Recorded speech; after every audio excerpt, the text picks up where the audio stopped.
Is sexual assault a major problem on college campuses? A lot of powerful people think so. Activists, documentary filmmakers, and even the Obama administration are pushing for policies that take away accused students' due process rights. But what if everything the government thought it knew about campus rape was actually wrong? For more than a decade, policymakers have worked off the assumption that 90% of college rapists are serial predators who plan out their attacks beforehand. It's based on a 2002 study by psychologist David Lisak, who surveyed 1,800 men at a commuter school about their histories of sexual violence. The subjects of Lisak's study weren't asked specifically about rapes they committed in college. In fact, the subjects weren't even all students. And yet this deeply misleading research is cited in The Hunting Ground, a documentary about campus rape, in John Krakauer's book on the subject, Missoula, and even by the White House's Anti-Rape Task Force.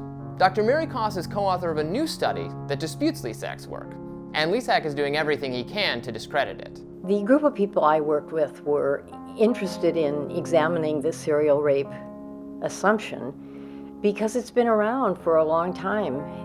The last study was in 2002.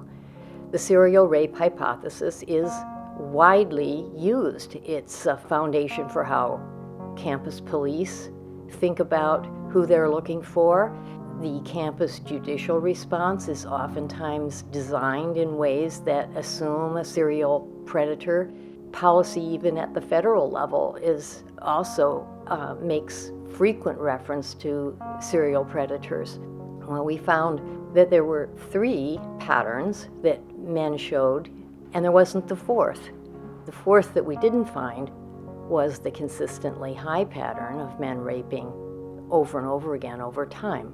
If colleges and policymakers continue to focus on a serial rapist conceptualization, they're going to miss more than 3/4 of the rapes that happen on campus. They're going to end up with a policy that's directed at a much smaller proportion of the problem than what we had previously believed based on Dr. Lisak's 2002 paper.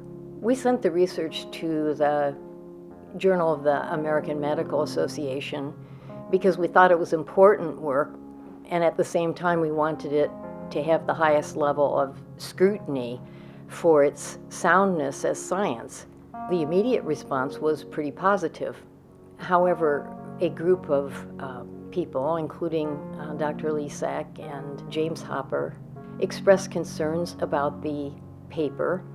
In fact, there were a few errors in coding that they helpfully identified for us, and we were able to correct them so that the published version of the article has these small errors corrected, and the effect on the results was it made them stronger in opposition to the serial rape hypothesis. The editors gave us a good going over. We reran all the analyses. We reran an additional analysis that they requested. They re-reviewed the entire paper. The decision was that the paper is sound, it stands, the interpretations are supported by the findings, and that the implications were logical given the findings. So we thought that was going to be the end of it. Unfortunately, a research misconduct case has been opened by Dr. Hopper and his colleagues. Dr. Koss is confident her team's research will stand up to additional scrutiny. And she has good reason to think that, given it's already survived a comprehensive re-review conducted by JAMA at Lisak and Hopper's request. Now, Lisak and Hopper are within their rights to call for further investigation, but it's worth asking whether anything could convince them at this point that their theory is flawed.